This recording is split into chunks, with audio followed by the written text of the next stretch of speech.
Hello, this is Dr. Paul Cottrell, and I'm going to do another video today. This is October 20th, and I want to do something a little bit different here. Okay, so Dr. Roger Penrose, who was a Nobel Prize winner in 2020, is a physicist, and he has some unique perspectives, all right? Now, everyone's heard about the Big Bang and, the origins of like some sort of singularity that exploded and created this Big Bang, and there's this inflation and all this stuff, right? And when I was a kid, probably around age 13, 14, 15, I was interested in cosmology, and I was very interested in, physics and that kind of thing, right? I was decent with my mathematics, and um, and so I had a propensity to kind of like, was really interested in, how the universe start and quantum physics and all this kind of stuff. So and I, read some books, and I remember my parents subscribed to a magazine that was about the universe, and that's kind of one of those origins of, of intellectual pursuit. All right, so over the years, I've read certain books by Susskind and um, Brian Greene about string theory, also Michio Kaku. I met Michio Kaku actually in New York, but and also knew someone that was living in his building. He actually was living in a Trump building actually on the Upper West Side. But the whole point here, the whole point is that the universe has some complexity. And as a kid, I remember reading about it. I I never went into that field, obviously, but the thing is I think there's something to be learned about what Penrose is saying, because it's a little different than just the standard Big Bang. All right, what's the standard model? All right, what's the standard on what is the standard understanding of the Big Bang? All right. Well, pre-Big Bang theory, it was steady. It was like a steady state model where the universe just existed and it's not changing. Then people like Hawkins, and and others, started to realize that what there's this the Hubble constant and all this, that the universe is expanding, and that because of this universe is expanding, time can go positive and negative, and that you can roll back the time to a point. And this is where the whole Big Bang theory comes from. It was actually a joke that the universe was a Big Bang. It came from as a joke from a steady state theorist.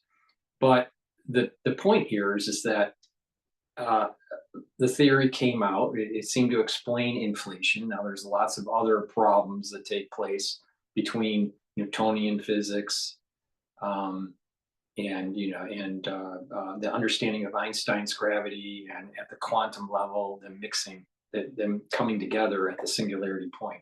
No one has been able to solve that problem. All right, so there's an incompleteness in Einstein's equations and quantum theory. They don't come together for some reason. All right, so Penrose has a different theory. Now, what's interesting about the Big Bang is that it starts from a point and it comes out. All right, but what Penrose is saying is that there's actually many Big Bangs, and that there's an infinite number of them. Now, there's a failed logic in Penrose I'll get to, but there had to have been a point. There had to have been a point of creation. There had to have been a point where this all starts, you know, right? It wasn't just forever in the past. It had to have been at some moment in time. Are we in the fourth, the 100th, the 10,000th Big Bang epoch, or what he calls an eon? We don't know. Are we in the second? Who knows? But there must have been a first. There had to have been a first. Now, he doesn't really dive into that side of it. But I'm going to apply Kabbalistic thought with what Penrose is saying. Now, you got to remember, what's the trajectory of cosmology in what's going on here? It started with steady state, and then it went to, because of the inflation, it went to this concept of the singularity starting at a point that exploded out. And then Penrose is taking it one step further. All right. Now, and I'll play a video that goes into detail of this, but Penrose's theory is this: it explodes out, and there is an entropy that starts to build up into the universe over a long period of time, and it gets disorganized to the point where you no longer have really complex matter. All right. Like, for example, at the singularity point, it was energy, but you didn't have electrons, neutrons, it's just plasma, right? It wasn't even protons, right? It was just energy. Right? And then it explodes out, and then over milliseconds, microseconds, and then, over a few seconds, then you started to see that the consolidation of that energy into matter, E equals mc squared, right? So, and then over time, through nuclearization with the star formations, heavier elements were produced, right? So it started with plasma, then you got the photon, and then you have these heavier particles that start to be formed that ends up eventually, producing carbon and nitrogen and gold and lead and all these, complex elements, all right? And there's a whole process, but it starts as pure energy, and over long periods of time, we have the heavy elements. But over time, because of the entropy of the universe, it'll eventually get to a point where there's what happens is things are spreading out, right? And and these black holes start to suck things up over time, and they get bigger and bigger. Now, maybe in the end, there's not one big black hole. Maybe there's a few black holes that are huge. But the point here is that energy is pushed out. There's a formation of matter, and then that matter becomes more complex, like us, and then eventually that will start to become dissipated. There will be an entropy, and that this matter is picked up through black holes, and then it's all sucked up. Now, maybe there's just a few black holes way out into trillions of years into the future, where all the matter is sucked up, and there's just one big black hole or a few big black holes. But what happens is that over time, this is part of the theory, over time, what will happen is that the temperature, remember, hot to cold, right? Temperature moves from hot to cold. So the black holes, all right, will eventually become hotter than the actual ambient temperature of the universe. And when that happens, this is that there's a radiation. This is the Hawking's radiation. And when that Hawking's radiation takes place, the black hole starts to kind of dissipate, right? And the whole universe starts to quiet down, right? And there's something called this, and I don't understand, I have to look this up, but there's a Hawking's point. that ends up happening. This Hawking's point ends up being the point for the next eon's expansion of the universe, the next Big Bang. So you have Big Bang, that's a Hawking's point, from the very end of a prior era or eon is what he calls it. A prior eon Hawking's point from a black hole that ends up being the actual Big Bang genesis for the next eon, only for this inflationary thing to happen, and an amalgamation of matter within black holes that ends up doing the Hawking's radiation, and then the Hawking point, and then eventually another eon that's created. And so there was these infinite number of eons that are happening. Now I see there are two problems with this. One, what happens if there's, I think he's right, all right? And I think it's coming to something that's very Kabbalistic.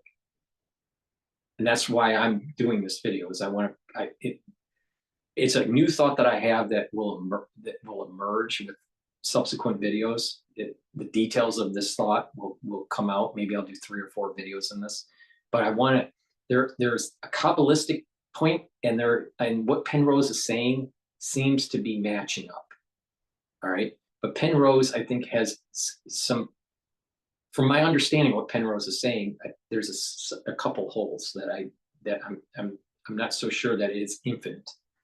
One of the holes about this infinity, this infinite perspective is that there has to be a starting point. Maybe it goes on forever.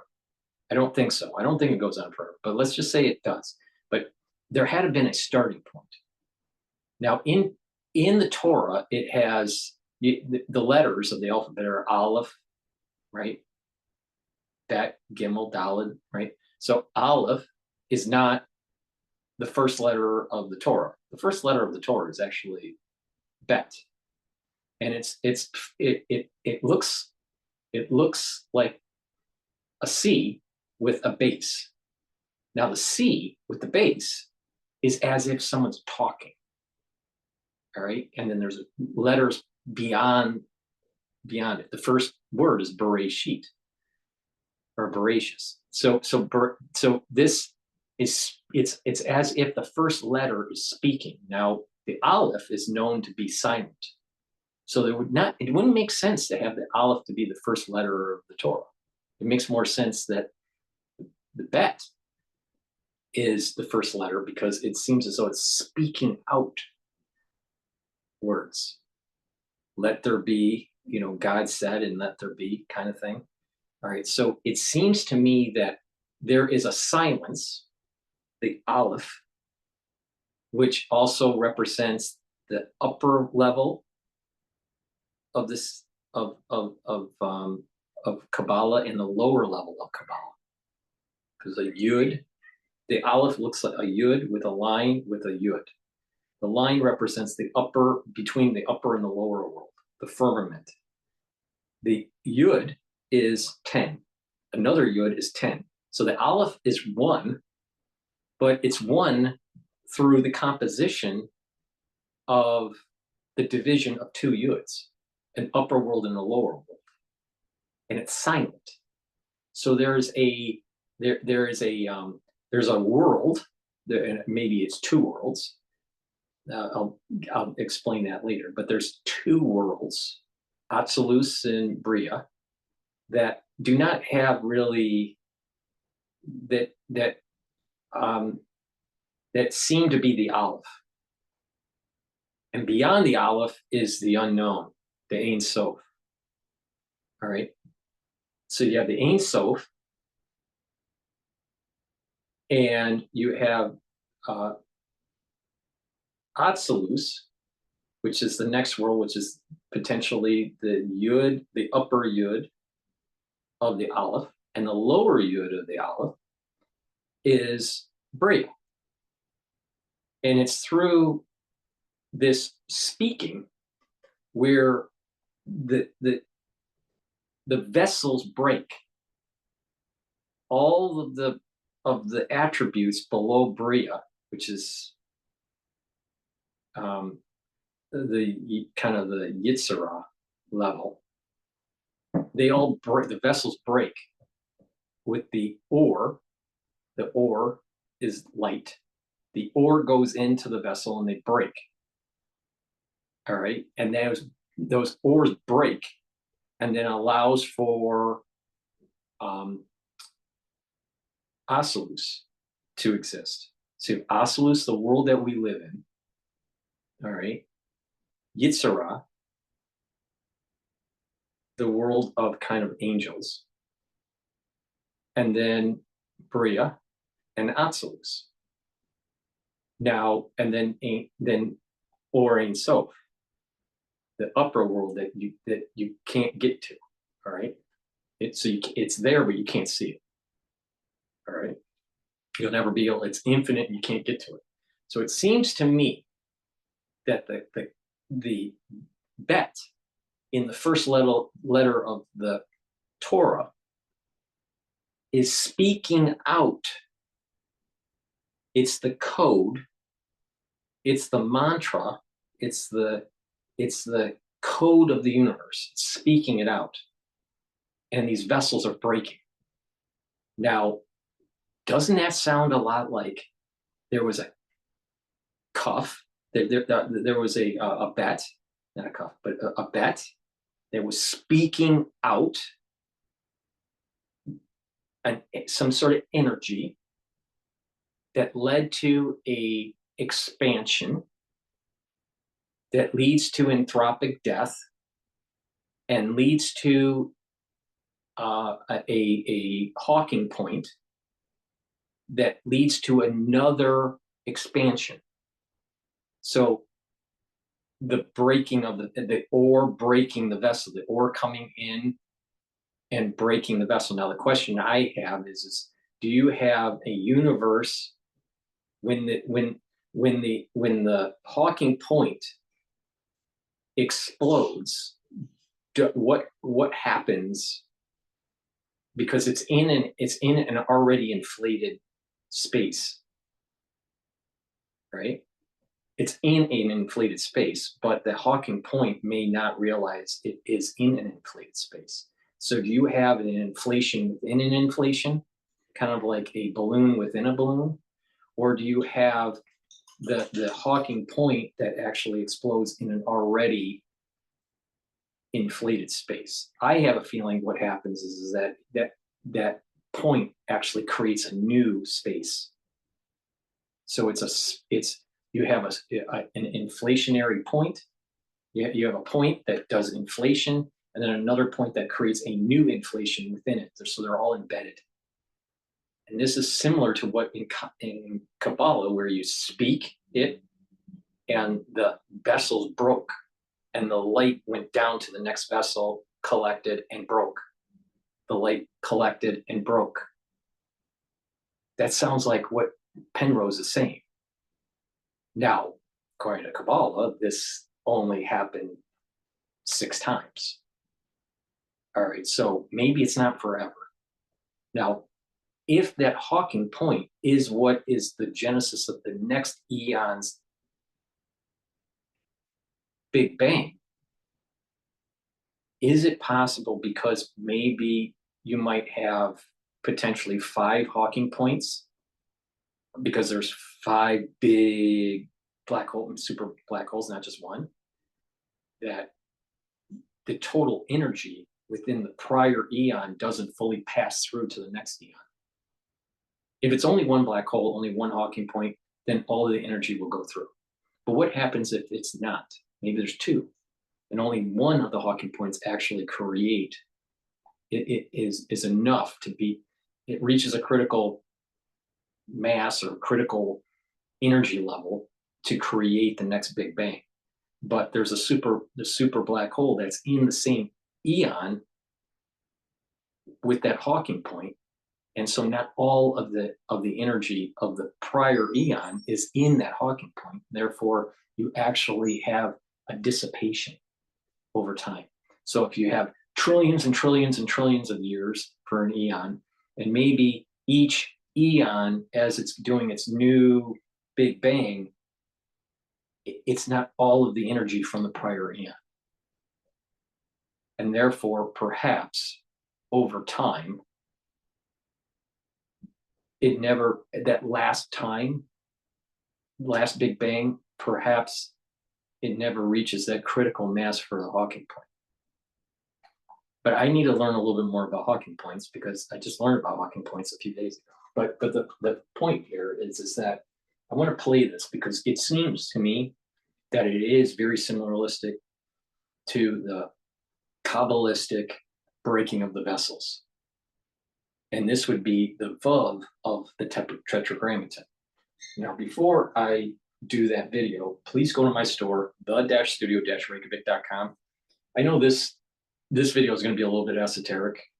It's pushing the boundaries here of understanding. But please go to my store and help support my work.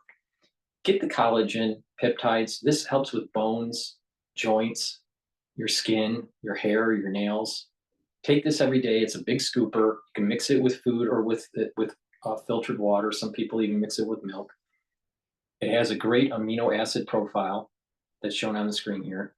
Take it every day to improve your skin, your hair, your nails, your bones, and your joints.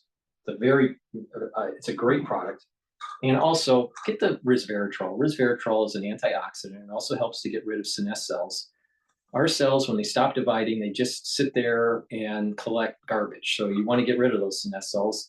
And in tissues that can regenerate, that have basal cells, that have stem cells, by getting rid of the senescent cells, you'll be able to repopulate your tissue, and it'll be younger, because age of tissue is based on telomere lengths. So please go to my store, the-studio-reykjavik.com, and get the resveratrol.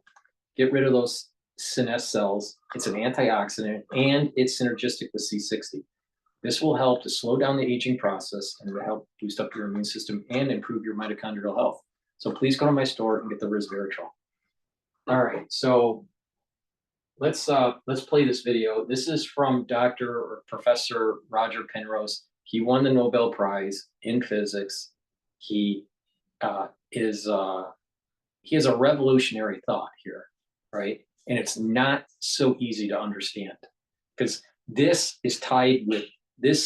concept is also tied with twistor theory. All right, and twistor theory I'll talk about a little bit later, but I can't do it in this video.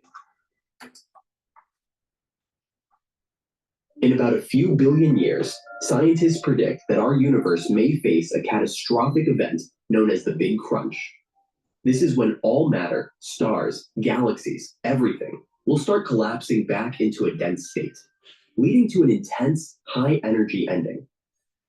But what if that's not the whole story? According to Professor Roger Penrose, our understanding of the universe's end may be far from complete. He proposes that in the distant future, another Big Bang could occur. I've come to the view that there was something before the Big Bang, and it goes on expanding, and it's now indulging in this, what's called the exponential expansion, which is caused by what people call dark energy. In other words, he argues that the Big Bang isn't a one-time event, but rather an optical illusion of sorts. The universe might go on forever, not in a repeating cycle of Big Bangs and Big Crunches, but in a continuous, unending sequence.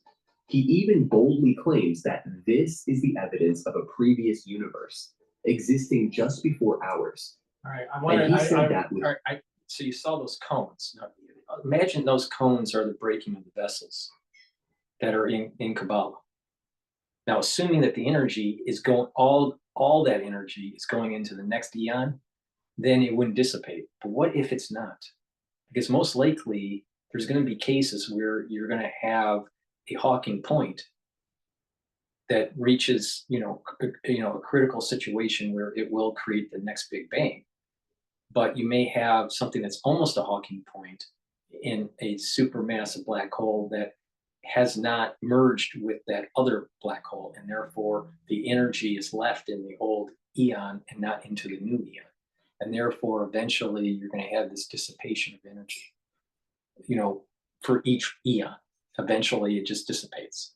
Now it gets to a certain point where the Hawking point can never be activated, and therefore the next Big Bang doesn't happen. And in Kabbalah, there is this concept that all life will stop. So there is these breaking of the vessels, and then we're living in this world, and eventually there is a rebirth, right? But eventually there will be nothing. There'll be life does not continue on. The universe does not continue on. That's Kabbalah, all right? But that's way, way super far into the future, all right? Not human future, like universe's future, you know, what he calls eons. It could be 5 eons or 6 eons or whatever. Oh, wait. Maybe we're in the last eon. If we're in the last eon, it's still it's still trillions of years away from now. But the point here is that the universe dies. It does die out. It doesn't go on forever. And there was a point. So I think he's wrong about it being infinity, and I think I explained why. You have, at least Kabbalistically, you have the bet that's speaking out, creating the energy, right? The bet, that's the first Big Bang. And then subsequent Big Bangs are because of this anthropic principle with the Hawking point that he's talking about. And then I'm not sure if all the energy gets to the other side. I don't think it does. I think that there is a dissipation. All right. Now there's a Hebrew word called simpson. Simpson is this contraction. So light has to come into the vessel, create the vessel, and it's pulled out. I have to reference some Kabbalistic books to get to the details of this, but how I understand this is that a particular attribute of the Sephiros when it's being created, there is a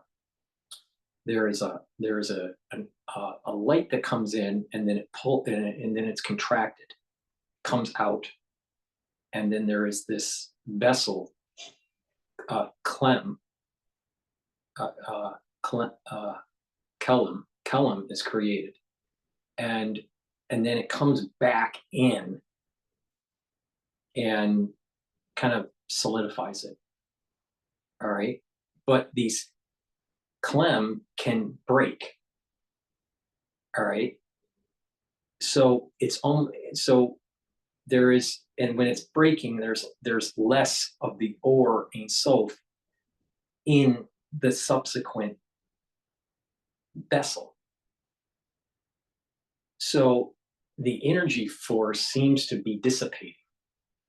Once it starts, I'm not sure if the energy, it looks like there is an energy source that's coming from GETTR into Chokhmah, all right, and that what that does is but it's contracted. There's a symptom, so it's allowed to exist, and Chokhmah and Bina, or Atzilus and Bria, those worlds were strong enough to hold the light. But the others in the attributes within Yitzhak could not, and they break. All right. And it seems to me that each one of as the light was going into these different Kelems, it gets more and more constricted to the point where we're in this world where there's just a little bit of that Or Ein Sof light, that just a little bit of that energy force in all matter in this world, in Asya. And in Asya, with that little energy force, that's where blessing and curse can come through.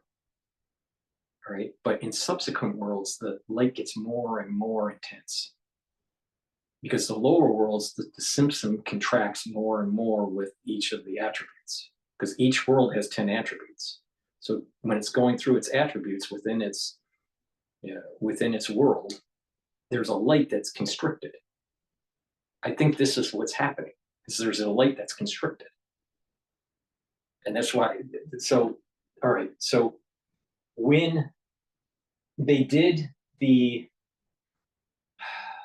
kind of the radiation map of the universe for the origins of the Big Bang and was the universe lumpy or smooth, they found different points that seemed as though they had the signature of the Hawking point, and there were 5 of them. So it's not one gigantic, this is the reason why I'm saying it's not one gigantic black hole. There seems to be a few black holes at this moment in time that reach a certain critical mass to go over to the next side. But what happens if that 5, I believe there were 4 or 5 that were on the map that was detected. What if, for the Hawking point, what if there were really 10, but only 5 got through? That means half of the energy, assuming they were all roughly the same size, only half of the energy came through in this eon. So there's an Or Ein Sof that's being contracted. There's in each eon. All right, so that's the metaphysics of trying to map what Kabbalah is saying and what Penrose is saying. Certainty. The evidence for it is really quite strong. The strength of the signal we see is a 99.98% confidence level, which is pretty strong. A single black hole gradually swallows most of the cluster. All that energy bursts through onto the other side. So what is the piece of evidence Professor Penrose is claiming? And what could it mean for the distant future of our universe? Back in 2019, So you're already using ChatGPT, and well, that's awesome. There is one little problem. You're not making any money with it. Back in 2019, Roger Penrose co-authored a research paper published in the Royal Astronomical Society titled Apparent Evidence of Hawking Points in the CMB Sky. In this paper, he and his team claimed to have found several anomalies, potential evidence of a universe that existed before our own. As stated in their research, each anomalous spot would have originated from a highly energetic point-like source, resulting from the Hawking radiation of supermassive black holes in a cosmic eon prior to our own. Simply put, these dark spots may represent actual evidence of a previous universe, or, as Penrose describes it, an eon rather than a universe. We covered this in detail in our previous video here. But just to recap, this idea falls under the framework of Conformal Cyclic Cosmology, or CCC. It replaces the traditional inflation model with a lambda-driven exponential expansion of a universe epoch, referred to as an eon. In this view, our universe is one in an endless sequence of eons, each starting with its own Big Bang. It's important to note that the lifespan of each eon could stretch up to a Google years. And if time truly extends infinitely, the idea is that another Big Bang would eventually occur. What remains in this remote future is the ultimate fate of black holes. Penrose suggests that some of these supermassive black holes from a previous universe might become bound to the conformally stretched Big Bang of the next eon. The observed anomalies are proposed as evidence of this connection. Here we have to make it very clear that these claims are highly controversial and not widely accepted within the cosmology community. But let's take a step back for a bit. How does one argue that these spots are definitive evidence of black holes from a prior universe? Well, it all circles back to a concept long proposed by the late Stephen Hawking. Where I come in on this is that I think they're actually seeing the signature of the breaking of the vessels. I think they're seeing the actual signature of, because we're in our eon and we're looking at the map of our eon and the birth of our eon. That means that we saw the last vessel break that creates Asiya. Now the question is, can we peer into a prior eon, not just the Hawking point, but even beyond it? Who knows? I don't know. But the thing is that this is eerily similar to what Kabbalah is saying about what happened with the universe. So we'll see. Hawking radiation. The whole point is pretty straightforward. We are able to observe dead black holes left behind by earlier eons. These black holes, possibly as massive as 10 to the 14 times the mass of our sun, would have evaporated through Hawking radiation. And so, in the grandest picture of this concept, these remnants would form what is referred to as a Hawking point. The so-called warm points, which are all about 8 times larger than the diameter of the moon. As Penrose stated in his paper, we must bear in mind that despite Hawking radiation being of an absurdly tiny temperature, over the eon's history, the entire mass energy of the whole will be finally radiated away. And, in the conformal picture, this will take place within what would effectively be a single Hawking point H. Since we know that the Hawking evaporation of a supermassive black hole would generally take much longer than the current age of our universe, some information from a previous eon may seep into the next cycle.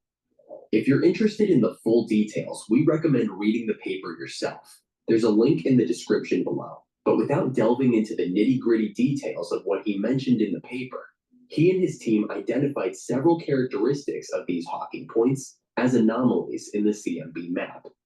Now, for the moment you've all been waiting for, where exactly is this evidence on the map? These are their galactic coordinates. And if we map these visually, here is where they appear. According to the equations, what you find. Yeah, I thought there were these 4. signals There's should not 4. There's many. There's a lot more than that. Maybe, I don't know, maybe 20. Now, what is interesting is he said, remember what they said, 8 times the size of the moon, the Hawking point. They find out that actually the CMB showed that it was actually 4 times.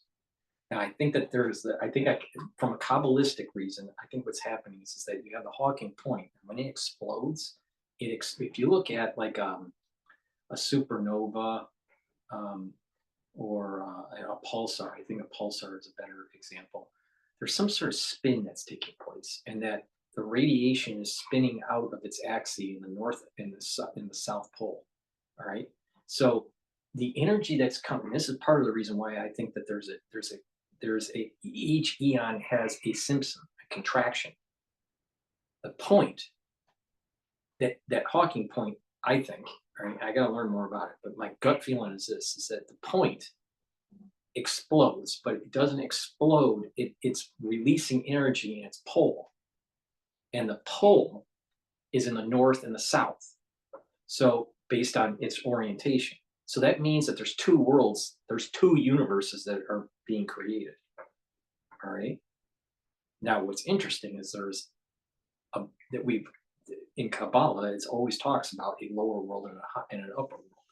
So what you might be seeing is the Simpson contraction that allows for a new eon to take place. I'll call it the positive eon, and then the negative eon, or the mirror eon. And so if it's 8 times the size, only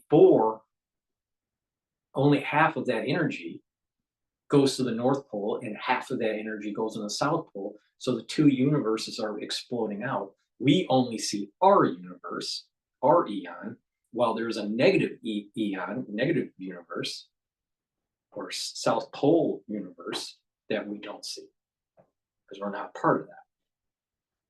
And so you're seeing half of that energy that's coming from that point.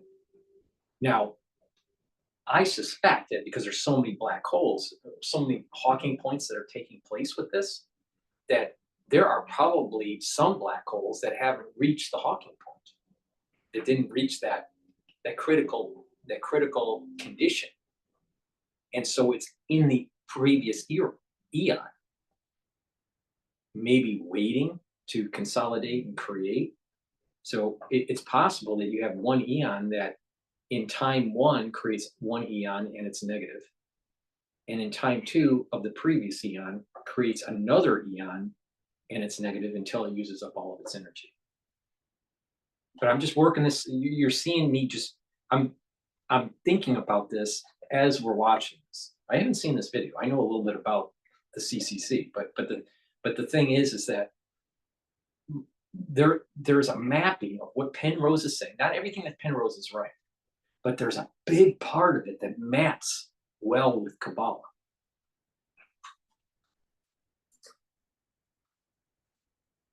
the dark matter in the next eon, and you should be able to see signals. Although these signals aren't something we perceive in our daily lives, an analogy should be able to illustrate this. Think about when we're browsing or shopping online. Our data doesn't just stop there. It often leaves traces without us even realizing it. This information gets passed along to other merchants, platforms, eventually data brokers, where it can be bought and sold, even in places like the dark web. So it's similar to the signals Penrose described, that echoes from the past can persist into the future eons. But unlike those remnants, we actually have the power to manage our digital footprints. And that's why we're excited to partner with Incogni for this video. It's a service that helps users protect their personal data without the hassle of contacting each, all on this dashboard, so you can see exactly what's going on. Maybe even hundreds of lists where your email, phone, Incogni is on it. They sniff those sites out and get you off those lists too.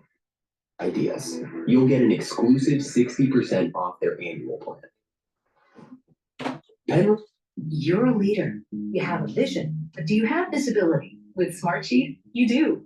Smartsheet helps leaders inspire their teams to plan, execute, and scale work to deliver results faster. Where's these commercials? Smartsheet. Ah, come on. POV, you started small with chair workouts instead of the gym, and now you're more resilient and pain-free than the gym guys. Penrose reiterates his belief in what he humorously calls a crazy theory of mine. He suggests that our universe will continue to expand until all matter decays, and then a new Big Bang will occur. But occasionally, remnants from a previous eon may seep into our current one. But does this theory fully explain our universe? The biggest difference in predictions between CCC and inflation theory lies in what we should expect to see. CCC suggests that we would find imprints of a universe before the Big Bang, visible in both the large-scale structure of our universe and in the CMB. On the other hand, inflation theory requires that any point where inflation ends and a hot Big Bang begins must be causally disconnected from other regions. To put it simply, each region of the universe should not show any interaction with another, the past, present, or future. Our universe's properties should be independent of any preceding universe. Observations from missions like COBE, WMAP, and more recently Planck have put very tight constraints on the existence of such structures. We see no evidence repeating patterns, concentric circles, or Hawking points in the universe. When the data is analyzed properly, the findings consistently support inflation and not CCC. Although Penrose has his supporters, the scientific consensus strongly disagrees with his conclusions. Many scientists have pointed out that his predictions are not supported by the data, and any claims of finding such effects seem to rely on what they argue is a flawed or unsound interpretation of the data. Despite that, Penrose continues to advocate for this CCC idea. When I had these various ideas, I could go on lecturing about this forever, because nobody will ever know whether it's right or not. What's interesting is that while Penrose references theories by Stephen Hawking, Hawking himself had a different view. In his 2010 research paper, Hawking stated, "Our universe seems to be one of many, each with different laws." He believed in the hypothetical set of all universes, a perspective quite different from Penrose's cyclic cosmology. In his own words, our cosmic habitat, now the entire observable universe, is just one of many. Speaking of the multiverse and how it relates to CCC, as briefly mentioned earlier, each cycle of an eon lasts for about a Google years, a staggering number that is one followed by 100 zeros. So a Google years is 10 to the 100 years. After such a long period, a new eon begins, and this cycle continues endlessly. So one of the intriguing questions that arise is, if the universe continues on for eternity, would it eventually lead to another Big Bang? Or perhaps a big crunch? What are the consequences of such an endless cosmic cycle? In order to address this, we need to revisit a term known as the phase space volume. It's a theoretical space that represents all possible states that the universe can exist in. This volume is an astonishing 10 to the 10 to the 123rd cubic meters. It's so vast it defies conventional understanding of scale. Our current observable universe, that is, the part we can see with our telescopes and instruments, is around 10 to the 26 cubic meters in volume. While this might seem unimaginably large, it is still minuscule compared to the theoretical size of the phase space volume, even a Googleplex universe we talked about earlier. Now, just for the sake of argument, let's imagine a universe that extends a Googleplex meters across. If you were to traverse such a vast universe, you'd eventually start to notice something peculiar: repetitions. And not just any repetitions. I mean repetitions of yourself, an exact copy of you. The reason behind this repetition lies in the concept of quantum states.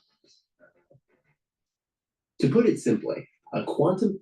Are your kids in grades 6 to 11? Harvard has made SAT and ACT score submission optional in its admissions process. If they don't require... To put it simply, a quantum state is a specific arrangement of particles and fields in a defined system. In the context of the human body, this means considering the unique arrangement of its atoms and particles, everything that makes us who we are. The total number of quantum states that describe the space we occupy is around 10 to the 10 to the 70th, assuming that we're roughly occupying about a cubic meter of space.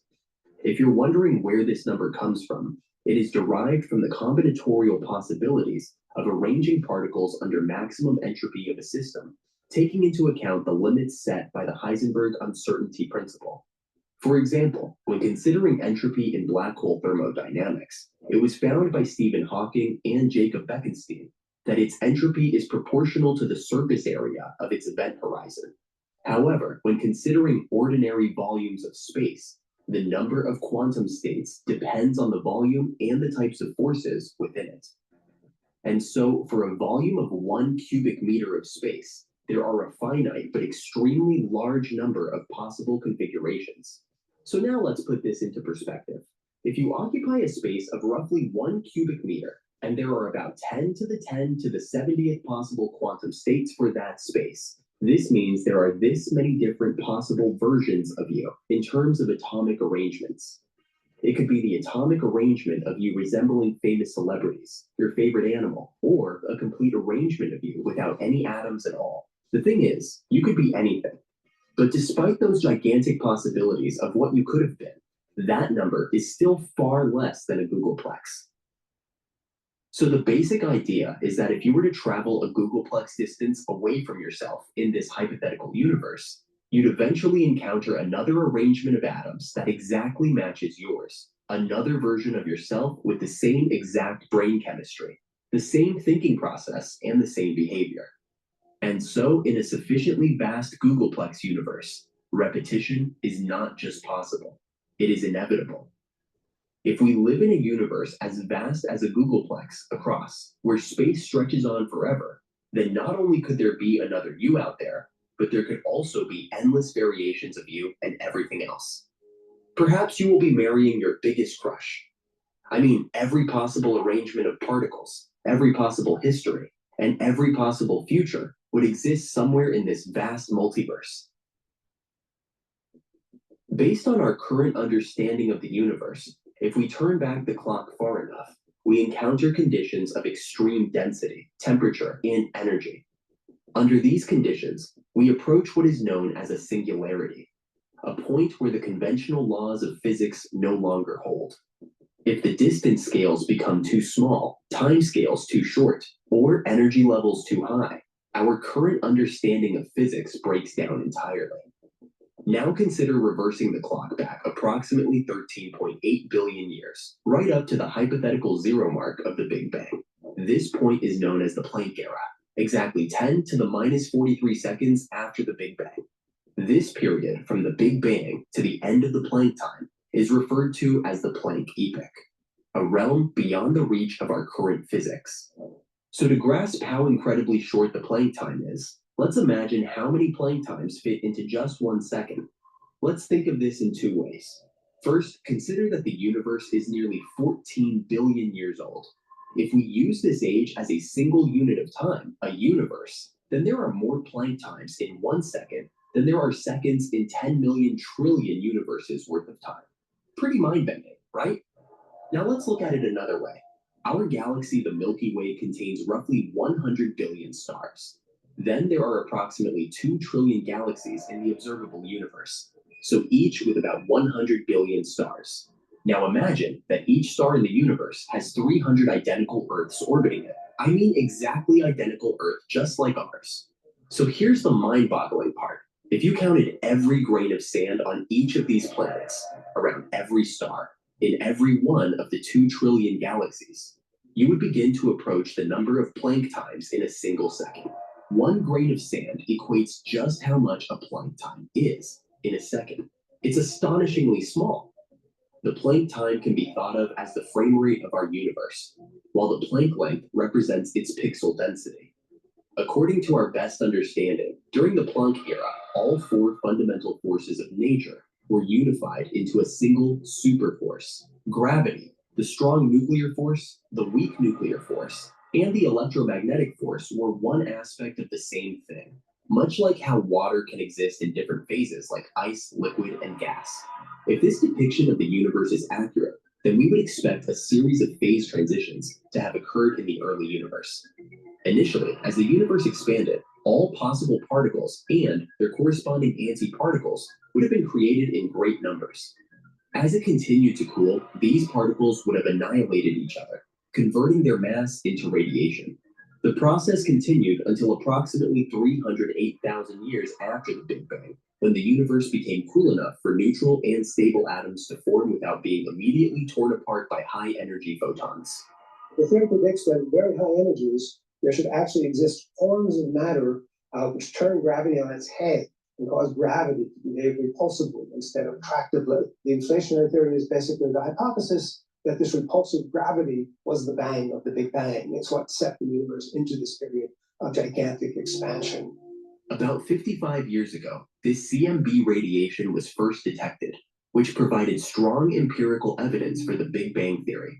It went from being one of several possible models for the universe's origin to the leading and only one that fits the observational data.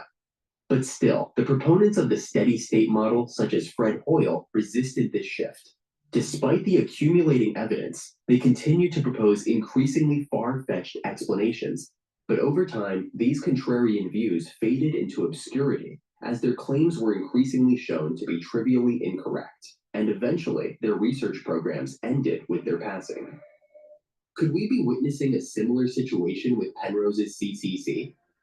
After all, finding patterns in the CMB data is something that requires thorough caution. The recent B-mode findings from the BICEP-2 experiment have sparked intense debate. This is a reminder that there is always a risk of interpreting patterns that are more reflective of our imaginations, the imagination of our algorithms, rather than genuine evidence. From the 1960s to the 2000s, cosmology developed at a quick pace with a strong focus on understanding the growth, evolution, and fate of the universe. There were observations that were no doubt true, but they also highlight areas where the Big Bang theory lacks predictive power. The theory itself does a great job explaining a lot, but there are still phenomena in the universe that it does not account for, which suggests that there may be unknown factors that are hidden from our current understanding and observations. So when faced with such mysteries that current theories can't explain, science generally offers 2 options. The first one is to devise new theoretical mechanisms to explain the phenomena, and secondly, to assume that the universe was simply born with the necessary properties for what we observe. As we all aware, only the first approach holds real scientific value. It is the path that scientists must take, even when it might not yield immediate results.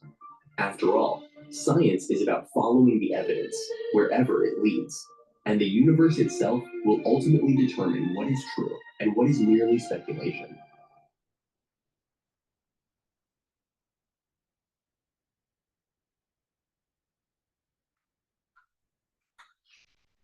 Here in Manhattan, it's time to raise health with better access, better outcomes, person by person, block by block, with a powerful system of care that's made for everyone.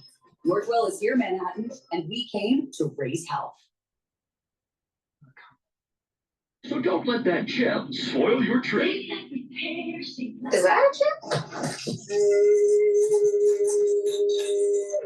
So that video talks a little bit about the CCC, and I'd like to just do a product placement here. Please get the probiotics that I have. I have a veggie cap version of probiotic, and I also have the powder version. Normally I take the powder version, I mix it with my food. You can mix it with water, right? Put it in a smoothie. But these probiotics are really important to get the proper gut biome that you need for proper digestion, to improve the mucosal lining in your gut. By improving your mucosal lining and improving your gut biome, you're going to be able to absorb energy better. You're going to have a better metabolism, better communication between your gut and your liver and your gut and your brain. You'll have higher mental acuity. You'll have better emotional mood. In addition, by maintaining that gut biome, you're going to reduce inflammation in the gut and reduce the chances of further gut disease, mutations that may lead to cancers or leaky gut syndrome. So please, it's really important to improve your gut biome. A lot of people don't realize skin problems can be due to poor gut. So please go to my store, the-studio-reykjavik.com. It's the-studio-reykjavik.com. The link is in the description of this video and all my videos, and get the probiotic.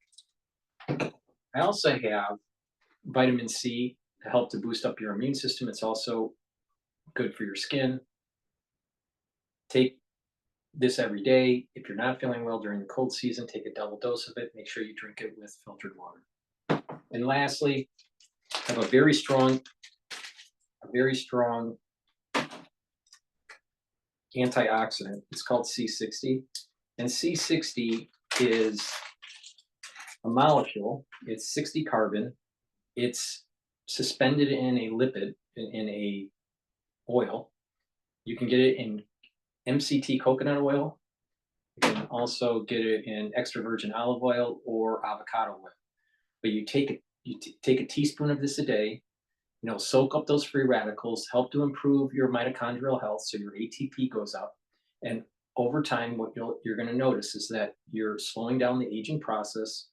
You're going to have more energy. And by having more energy, that means your endocrine system could get better. By having more energy, you're going to be moving around and have more muscle mass. You're going to be moving around and having better circulatory system. In addition, by having more ATP, you're increasing the chances, increasing the probability of improving your immune system. So please go to my store, the-studio-reykjavik.com, and get the C60. Boost up your health by soaking up those free radicals. A lot of people don't realize that free radicals do lots of damage to the cell, and if your cell is damaged, it's not going to perform well. So if you soak up those free radicals, your tissues are going to perform better, and your body will be in a better state. That's why I keep on saying it's important to take strong antioxidants on a regular basis to soak up those free radicals, so your tissues are healthier, your mitochondrial health will go up, your ATP will go up, the specialization of that cell and that tissue will perform better, and your body will be better off. That's why it improves your endocrine system, improves your immune system, it improves your neurons and your neural health. So please go to my store, the-studio-reykjavik.com, get the C60, soak up those free radicals so your different tissues perform better. That's the broadcast on the CCC. So please go to my store, the-studio-reykjavik.com, and also make sure you are following me on my channels. I have 4 channels on YouTube. I have Brighteon, Bitchute, and Rumble. Make sure that you follow me on all those channels. I also have a new channel on TikTok, so you can follow me there, and you can follow my feeds on X and on GETTR. All the links are in this video and all my videos. Thank you for listening, and have a nice day.